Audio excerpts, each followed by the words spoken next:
Have you been writing? I've actually got a little bit of writing done the past few days. Must be nice.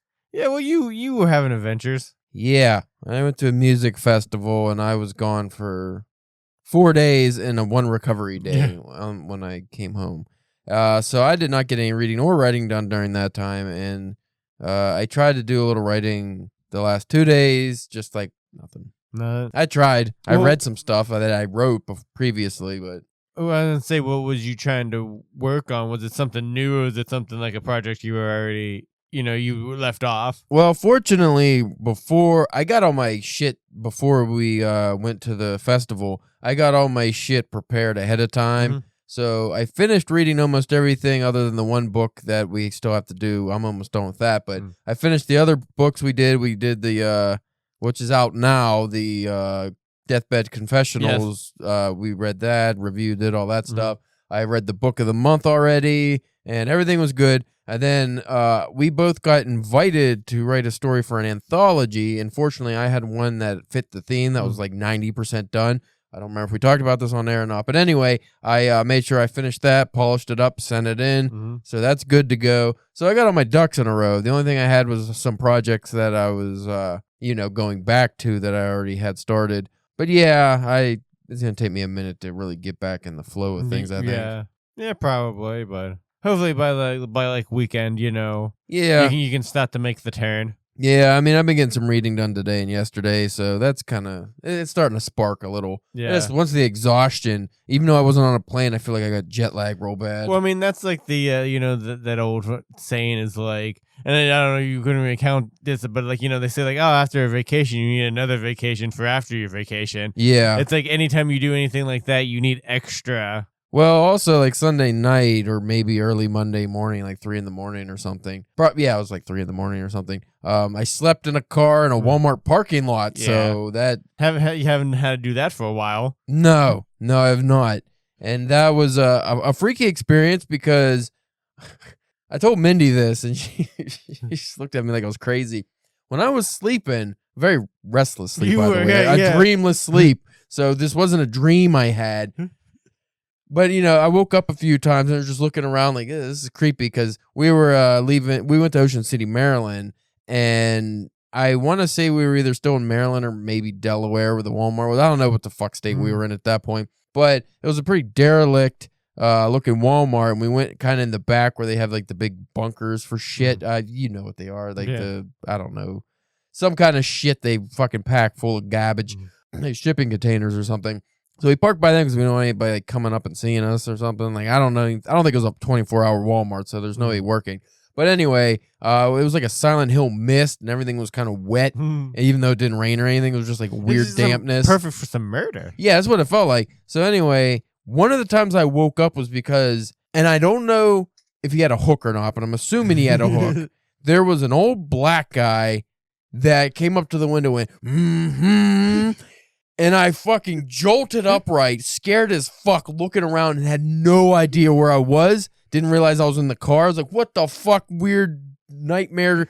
Again, Silent Hill is what I transformed. Like, that's where I was transported to. Did he have bees coming out of his mouth when he was making this sound? Well, by that time, he was gone. He was vanished.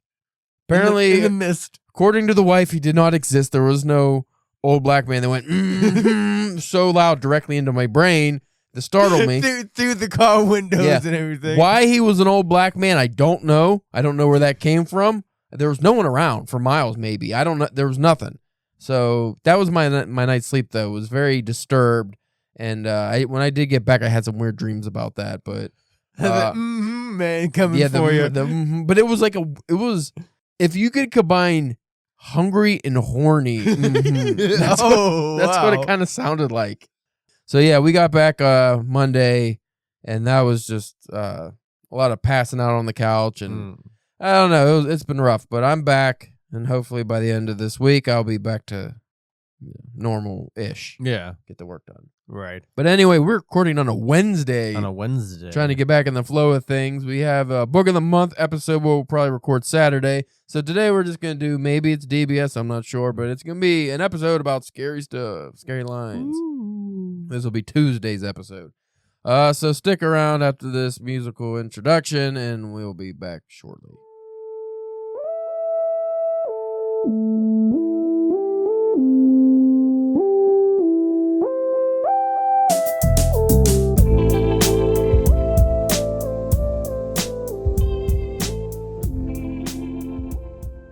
You are listening to the Drunken Pen Writing Podcast. I'm your host, Caleb James. With me, as always, Spencer, the Transylvania Turkey Torture Church. Oh. I was going to do Tickler or even Toucher, but we've done those. Right. And I couldn't think of a spookier thing than a turkey, but Thanksgiving's after Halloween. Yeah, so. I'm just preparing some turkeys. Yeah. You're, what did I say? Torturing? Not torturing. No. Torching. Torching. Lighting them on fire. Oh, okay. Torturing also worked. It could be the same thing. When I said it, I was like, that sounds like torturing. Today's episode is brought to you by Hemorrhoid Ointment. Spencer loves it. I don't know. What's the name of a hemorrhoid ointment? Preparation H? Yeah. Is that a thing? I don't know if that's still around. I never used it. Knock on. Because I just let mine go. I just let them burst. Like God intended. Ew. Oh, gross. Hey, you know what I wanted to ask you? Okay. Max girth. No. Because I was thinking about this the other day. Because I've already come across this problem a little bit. And I've recently got some personal feedback on some stories I've written. And it has come to my attention that a lot of people view me as a horror writer. Yeah, we've established this before. Yeah. And I don't consider myself a horror writer. But I'm thinking you're probably going to fall into this, right? Yeah. I mean, we already got like one buddy that considers you a horror writer. Yeah. What do you consider yourself as writer-wise? Like, if you look at everything that I've had published so far, I mean, it's a fair. It's all been horror, I think. Yeah, so that, I mean, that's a fair thing, you know. But is that an assessment you like? Is that an identifier that you actually want? Do you want to be known as a horror writer? I mean, not just plain horror, because I find it. I don't like not easiest, but like it's weird because like I'm never a big like horror movie guy. Yeah. But I mean, but like, you know, Stephen King is my author of choice. Yeah. But again, we've also established with him, not all technically horror. Yeah. Like, also the fact that you're not a big horror movie guy, also that means that you don't necessarily fall into accidentally using tried and true tropes because you're not. I mean, wow, you might be aware of them. They're not ingrained in your brain like someone like me who's watched all the horror movies and actually have to purposely fight to not use the tropes. You're right. So I don't know. That makes it, I guess you would probably write unique horror in that regard. Though, like, you know, the one story we're hoping you get published here soon is not horror at all. No. And I feel like that's more your avenue, honestly. That's right. But then immediately after that story, the one that I was working on before just went back into horror. Yeah. But again, it's like it's a different kind of horror. Like, you know what I mean? Yeah. That I feel enough with that like it gives it enough of a different kind of feel. Yeah, well, I was just thinking about how, you know, I've had a lot of horror stuff published now, and a lot of people apparently like my horror stories.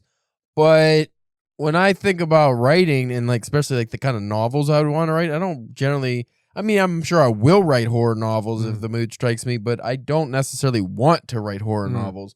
I mean, I'm thinking like my literary influences, none of them are horror writers. No. So when people like, okay, so we're reading the last book I'm reading, which is gonna be either the end of October or November. It's not specifically for Halloween, but L. Stevenson's The Boatmore Butcher. It's a horror serial killer story.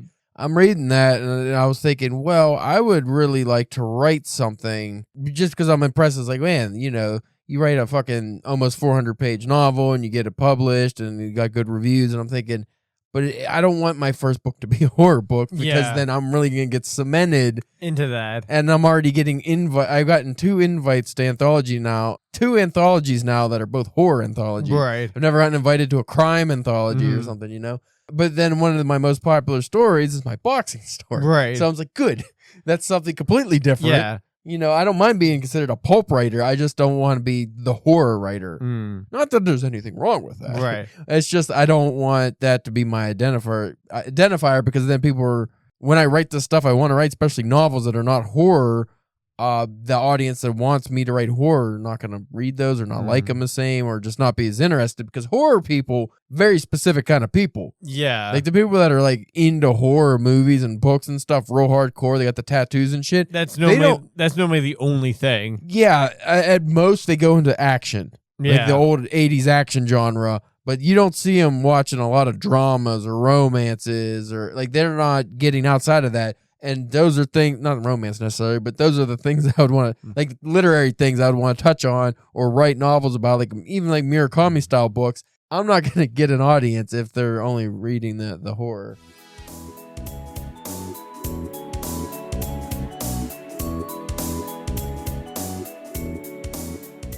Sorry, I had to take a break mid-sentence. The wife wanted me to go outside to grab deer corns. Use your manly muscles. Feed the GD deer. Anyway, yeah, I don't want to be just a horror writer. I want to be an everyman writer. And just real quick before we get on to the other episode, what I think, like with my horror and stuff, like I try to add, like you understand, like I feel like none of my like stories that I've been published have been like pretty much like straight horror. There's been like a lot of action and thrill and like, you know, suspense and like stuff like that, to where it's just not like, oh, there's a monster or like a killer chasing, you know, a group of people. Except for your story that's coming out possibly by the time this episode drops about a giant pumpkin monster. But again, like I feel like the elements that they got put into that story, you know, there's a monster chasing a bunch of kids around. You fucking dick! It only took us 8 months to write you to write it and fucking edit the thing. All right, that's not why people listen to this. Onto the show. Onto the show. We are talking about scary.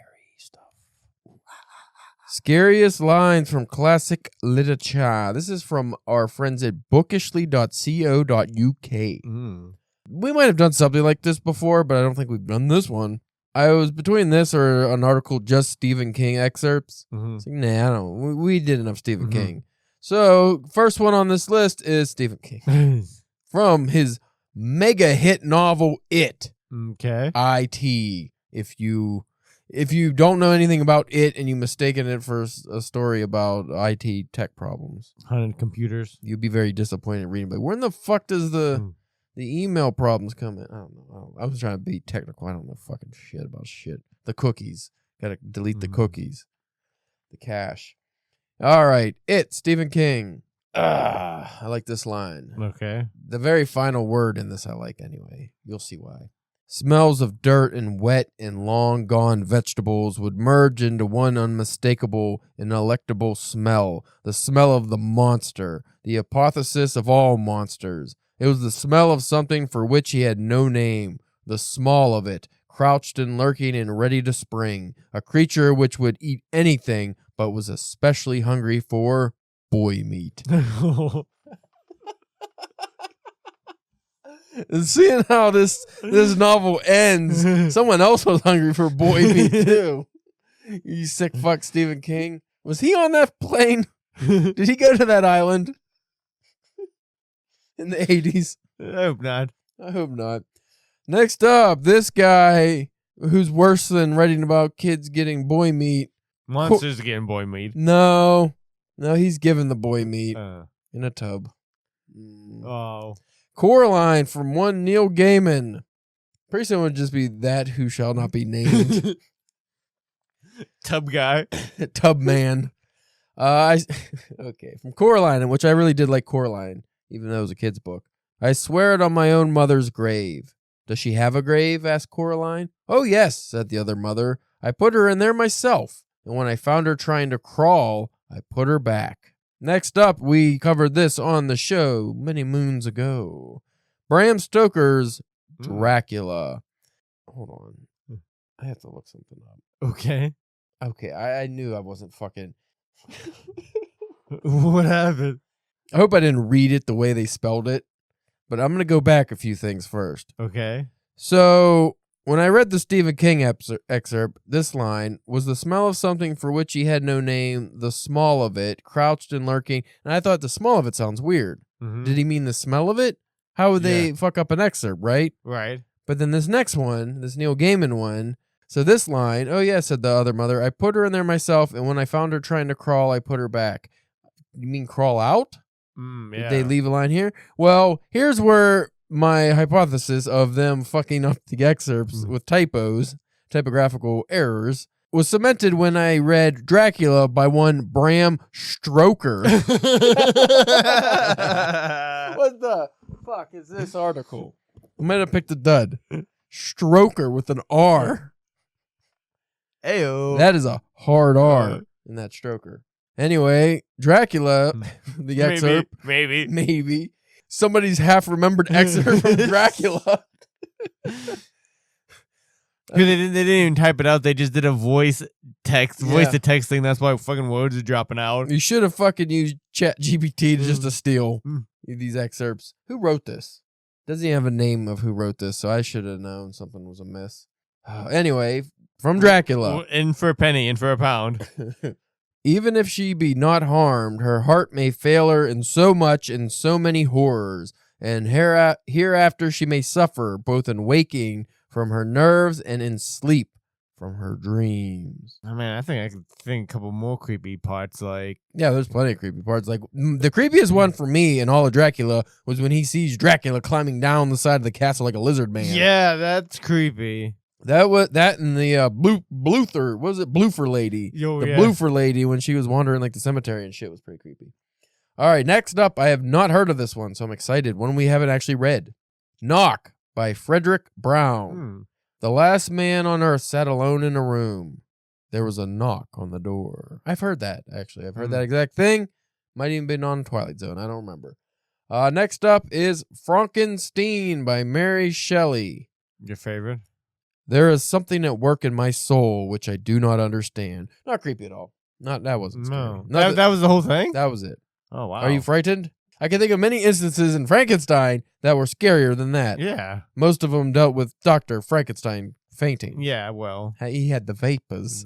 He saw that big muscly monster with the bolts in his neck, and he got the vapors. He said, oh, I do declare. Well, he knew the hog that he put on that guy. Yeah. He put a big old monster dong on him. He would have to, right? If you're cobbling together corpses, you're not going to pick the smallest dong. Also, I don't know why I made him a Southern Belle when he's supposed to be like English or fucking Transylvania or whatever the hell Dr. Frankenstein. What is that? German? He's not saying I do declare. Next up, I've been meaning to read this one for fucking 15 years now. Haven't gotten around to it. The Picture of Dorian Gray by Oscar Wilde. I always hear about that, but I'm not even really sure what it's about. I just always, hear it come up. The problem is I know the ending. It's the picture where like he stays young forever, but there's a picture in his attic of him being all old and gross. And then once he sees the picture, I think he turns old and gross. The brain had its own food on which it battened, and the imagination, made grotesque by terror, twisted and distorted as a living thing by pain, danced like some foul puppet on a stand, and grinned through moving masks.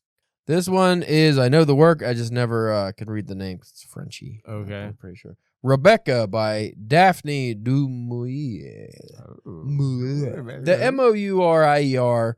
I don't. How would you pronounce that? Do you think she can see us talking to one another now? Do you think the dead come back and watch the living? That could be creepy whenever that was written. I can see that. Another one I need to read. I have 14 copies of it, and I've never opened it. Dr. Jekyll and Mr. Hyde by Robert Louis Stevenson. I love Treasure Island, so I'm sure I would love Dr. Jekyll here. And it's not long. It's like 100-something pages. That insurgent horror was knit to him closer than a wife, closer than an eye lay caged in its flesh, where he heard it mutter and felt it struggle to be born, and at every hour of weakness, and in the confidence of slumber, prevailed against him and deposed him out of life. Maybe I don't want to read that. Suspiciously, on the scariest lines in all of literature, The Tempest by William Shakespeare. You ready for this? This is gonna fucking. Have you read the Tempest one? I have not read The Tempest yet, but this one is gonna pucker your butthole. Grip your armrest. You're gonna need it. Hell is empty, and all the devils are here. Now, I prefer George A. Romero's cribbing of that line about like the dead walk on the earth or whatever, but I'm pretty sure hell is empty because the dead are on the earth or something like that. I'm paraphrasing, but that's a cooler one. But I get it. The devils, I'm sure devils were scary back then. And then also, these are all out of context of what they're like. Right. You don't know what they're talking about. I don't even know what the Tempest is about. I thought it was a sultry lady tempting a man's loins to be geared for intimacy. Navigated that pretty professionally. Yeah. This one I know you read, but I have never heard of it. Okay. Antigonish. Oh, yes. By William Hughes Mearns. Yes, one of my favorites. I like the Mearns. I don't know why. That tickled my fancy. Last night I saw upon the stair a little man who wasn't there. He wasn't there again today. Oh, how I wish he'd go away. That is kind of creepy, actually. Sounds like the man. He's there, but he's not. That's it. So I guess we should do the Stephen King one because that wasn't a lot. That sucked ass. Maybe I'll find. I don't want to do Stephen King though. I want everything. I could go to Reddit. Should I dare go to Reddit? What's your favorite horror passage from a book? I want something modern. Something the contemporary, something that's gonna tickle and inspire at the same time. Right. This person said, I was recently reading We Lived Here by Marcus Kluwer because I'm trying to get into horror more. And then there's nonsense. So the opening paragraph from The Haunting of Hill House and We Have Always Lived in the Castle, both by Shirley Jackson. I loved both openings. Mm-hmm. Unfortunately, this person did not put the openings. But I do agree they were both great openings. All right. Okay. Everyone agrees that nothing close to the opening of Hill House. It was a good opening. You didn't read Hill House yet, did you? You did not. No. I read Hill House. No, we've always lived in the castles.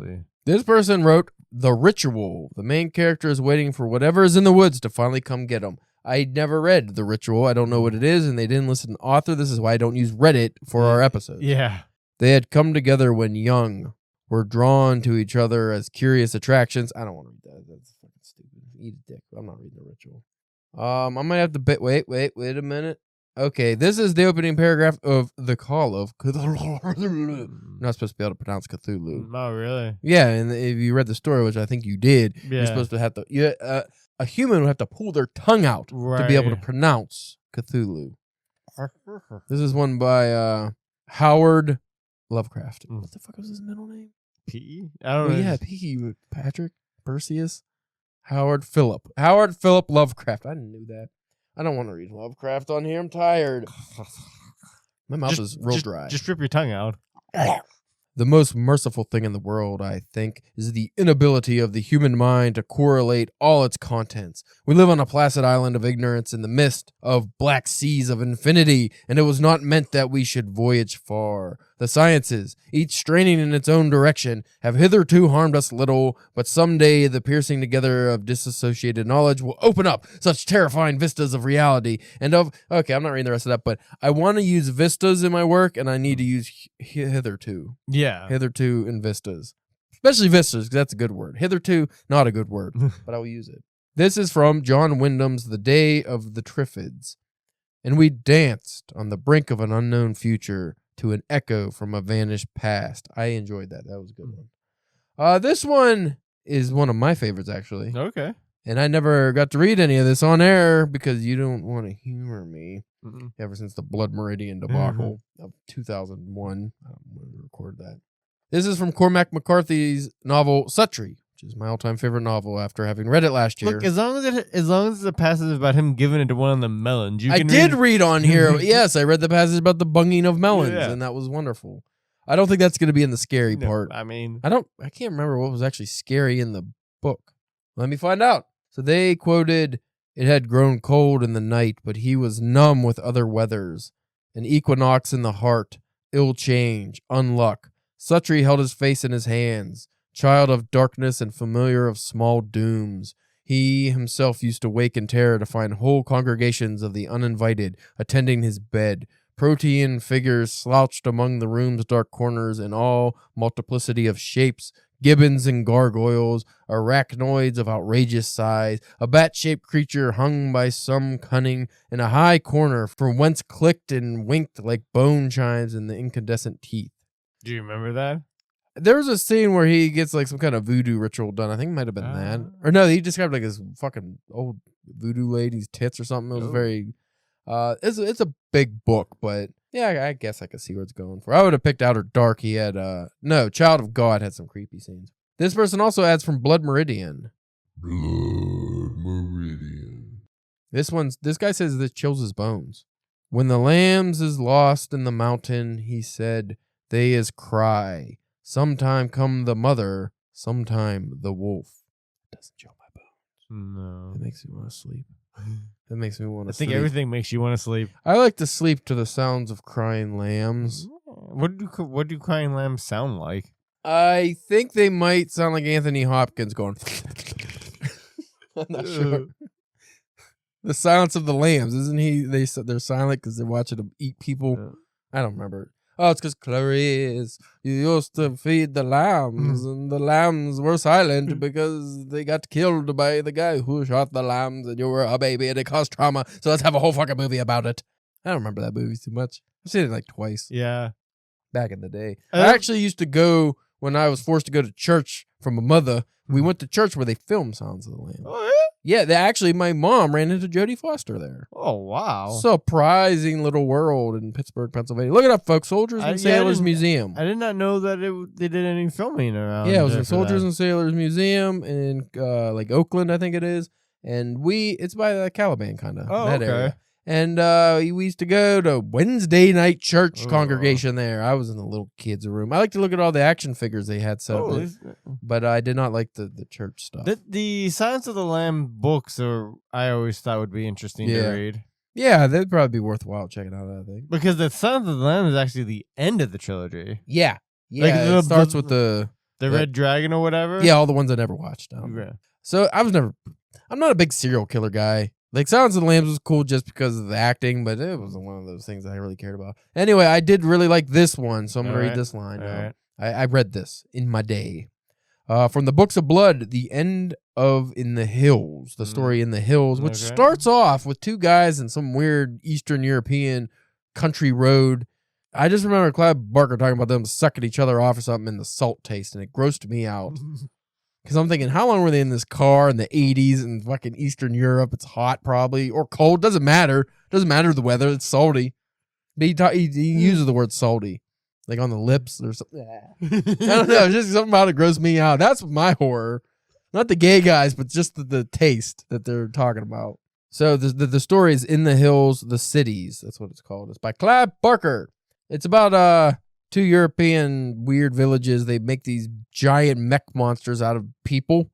Or maybe it's just one giant mech monster. Do they fight? I don't remember. I feel like they fight. I don't know. But anyway, it ends in disaster and lots of people die. Nice. After a day, birds came, foxes came, flies, butterflies, wasps came. Also at the beginning, everybody came. I was going to say the man came. The man came.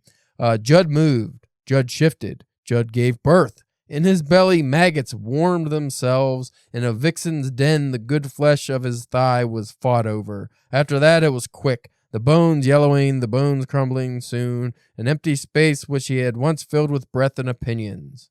Darkness, light, darkness, light. He interrupted neither with his name. Some guy's dead. Or dying, maggots eating him. The Shirley Jackson's The Haunting of Hill House. No live organism can continue for long to exist sanely under conditions of absolute reality. Even larks and katydids are supposed by some to dream. Hill House, not sane, stood by itself against the hills, holding darkness within. It had stood so for 80 years and might stand for 80 more. Within walls continued upright, bricks met neatly, floors were firm, and doors were sensibly shut. Silence lay steadily against the wood and stone of Hill House, and whatever walked there, walked alone. It's the opening, though. That's a good opening. Yeah. Fucking solid opening. This person says also, and not horror, but is horrific. The opening and the end of The Indifferent Stars Above has always been a favorite of mine. The opening is part of the poem A Dream of Death by W.B. Yeats. I just read that, actually, in my W.B. Yeats collection. I'm almost done with. I also misspelled Yates. That's why I said it wrong. Jesus. I think it's pronounced Yates, but it's Yeats, and this is Reddit, remember? This isn't an article anymore. So these people were barely literate usually. True. Even though that's all they do is write stuff to each other. Anyway, this is from that story that they said. And they had nailed the boards above her face, the peasants of that land, wondering to lay her in that solitude, and raised above her mound A cross they made out of 2 bits of wood, and planted cypress round, and left her to the indifferent stars above. I'm not going to read any more of this because they have an ending paragraph. And this person did not copy and paste. They wrote down. Oh. And it's riddled with spelling errors. The first, someone else mentions the castle. I'm just wasting time till we get to 35-minute mark. I think that's a good one. Here's an interesting one. The entire first section of chapter 10 of Salem's Lot, called The Lot, beginning with, the town knew about darkness. It knew about the darkness that comes on the land when rotation hides the land from the sun, and about the darkness of the human soul. And then ending with, these are the town's secrets, and some will later be known and some will never be known. The town keeps them all with the ultimate poker face. The town cares for devil's work no more than it cares for God's or man's. It knew darkness, and darkness was enough. I wish I could write better. I wish I could write good. I read some of these things, and I know you shouldn't compare yourself to the masters, but it's just like, man, some of these are real fucking good. And I was like, I couldn't even think of the words until I started using hitherto. I'm gonna blow your mind, Spencer, with hitherto. Are you just gonna fucking every other paragraph just on hitherto? I will not use it right once. From Stir of Echoes, I really like the movie. I didn't know it was a book, but maybe we're all monsters underneath. Wow. This is from The Nameless City, H.P. Lovecraft short story that I also really enjoyed. When I drew nigh the nameless city, I knew it was accursed. I was traveling in a parched and terrible valley under the moon, and after I saw it protruding uncannily above the sands as parts of a corpse may protrude from an ill-made grave. I like that, but the thing is, people don't write like that anymore. Generally. No. At least I don't come across it. No. I wish they did. All right, I think I could probably be done with this. Should I read something of mine, Spencer, that's creepy? Sure. Do I have anything creepy? I'm sure you have some creepy stuff. Well, then I'm just going to go ahead and pause this because it's going to take me a minute to find something. And then we'll end the episode with that, unless you want to read also one of your creepy ones or have me read you a creepy. No. You be creepy.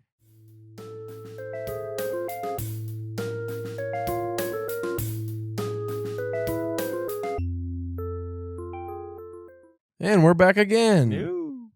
I had to look for something. I had a couple of things I wanted to read, but they're not published yet, so I was like, nah, I'll do something published. So my story, Dead Men Don't Scream, which has gotten many favorable reviews, and Beautiful Darkness, a Dragon Soul Press Anthology 3.